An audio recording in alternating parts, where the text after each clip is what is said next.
Setiap makhluk yang Allah ciptakan mempunyai alam. Alamnya manusia adalah Ar-Rahman 'allamal Qur'an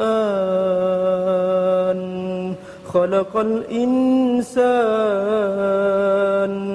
'allamahul bayan.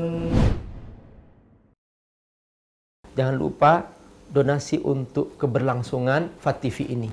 Insya Allah semua yang Anda donasikan Allah akan mengganti dengan lipat ganda, karena di sini Anda beramal jariah. Ayo bergabung dalam dakwah FAT-TV.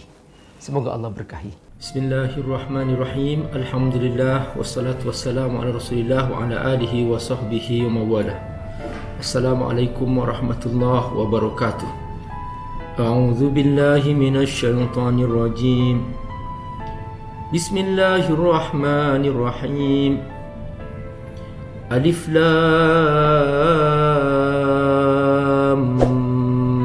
Mim. Dzalikal kitabu la raiba fihi hudan lil muttaqin alladzina yu'minuna bil ghaibi wa yuqimuna as-salata wa mimma razaqnahum yunfiqun. Shadaqallahul azim. Sahabatku semua rahimakumullah, setiap makhluk yang Allah ciptakan mempunyai alam. Alamnya ikan di air, maka ikan tidak akan pernah merasa bahagia, merasa senang kalau dipisahkan dari air. Silahkan semua fasilitas dikerahkan, istana megah, kasur empuk, tapi kalau bukan air, ikan tetap menggelepar. Ikan bahagia ketika ketemu air. Alamnya cacing di bawah tanah, memang gelap gulita bawah tanah, tapi cacing merasa aman, merasa bahagia ketika di bawah tanah. Dia menderita ketika dikeluarkan dari bawah tanah. Di atas permukaan tanah itu dia menggelepar, menderita karena bukan alamnya. Persoalan hidup itu bukan persoalan fasilitas, tapi persoalan alam. Bahagia itu bukan karena ketemu segala persediaan yang membuat dia semakin manja, bukan. Tapi yang membuat dia bahagia adalah ketika dia hidup di alamnya. Alamnya manusia bukan air karena manusia bukan air, bukan ikan. Alamnya manusia bukan di bawah tanah karena dia bukan cacing. Alamnya manusia adalah Al-Quran. Allah yang menciptakan telah memberitahukan kepada kita dalam Al-Quran.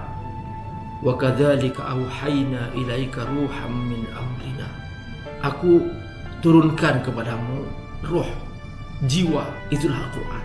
Jadi kalau HP menjadi bermakna, menjadi berharga, menjadi bernilai karena software. Manusia menjadi bermakna, menjadi bahagia karena softwarenya. Software HP Android, software manusia Al-Quran.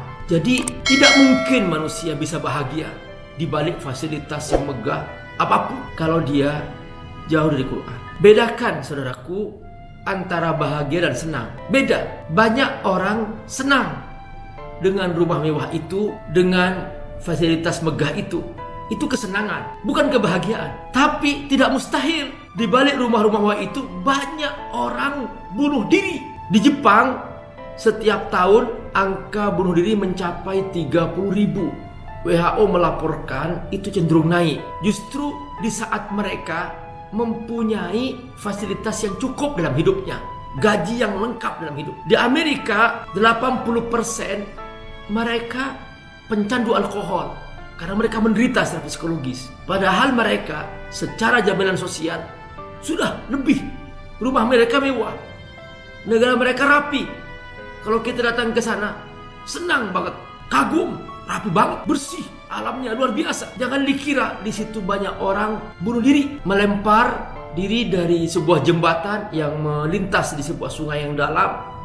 Itu sudah biasa pemandangan seperti itu. Di Eropa juga begitu, di Australia juga begitu. Mengapa mereka tidak bahagia? Karena mereka tidak bergabung dengan alamnya. Di negeri kita secara fasilitas, ya Allah, banyak kekurangan, kotor, jorok, gak bersih. Secara ekonomi banyak kekurangan, banyak orang lapar. Tapi mereka bahagia-bahagia aja karena mereka setiap hari hidup bersama Quran. Minimal dia itu setiap hari baca Al-Fatihah, bagian dari Quran dalam sholat-sholatnya. Pernah suatu hari, saudaraku dan salah seorang ahli ilmu sosial dari Amerika dikirim ke pusat penampungan para pengungsi Afghanistan. Dia melakukan penelitian bagaimana kondisi masyarakat yang hilang rumahnya, hilang bisnisnya, hilang keluarganya. Mereka hanya bertahun-tahun hidup di bawah tenda-tenda kemah di tengah bentangan tanah yang begitu luasnya itu. Mereka membuat tempat perlindungan sementara dan semua serba darurat. Kagum ini peneliti sosial ini, kok nggak ada orang stres, kok tidak ada orang bunuh diri, kok tidak ada orang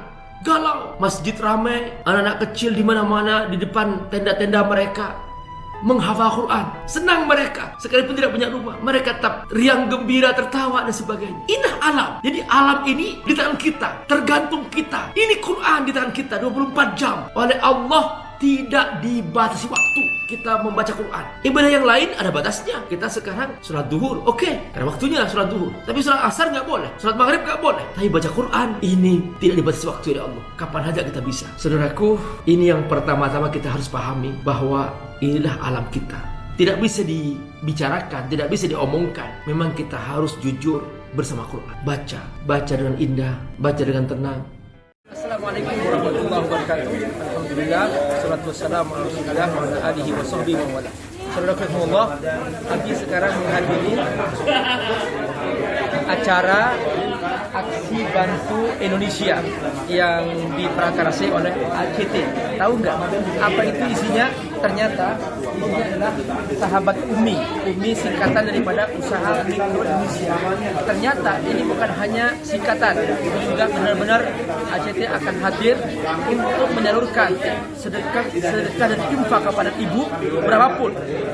Dimulai dari 1.000 perak, silahkan untuk dikirimkan melalui ACT dan kemudian nanti akan dijadikan sebagai modal usaha kaum ibu di rumah-rumah mereka yang mereka terdampak oleh COVID-19. Perhatikan mereka sekarang sudah dimulai pasar sedekah. Nih, lihat. Ini ada yang ibu jual sayuran, kemudian ada yang jahit. Di sini ya, ini lihat. Ini enggak. Sudah habis ya, sudah habis tuh. Masalah laku semua. Jadi luar biasa. Pokoknya silahkan. Ayo kita kaum ibu Umi bergerak untuk menyelamatkan ekonomi di rumah-rumah mereka bersama ACT. Silahkan salurkan infak Anda. Semoga Allah berkahi, insya Allah. Assalamualaikum warahmatullahi wabarakatuh.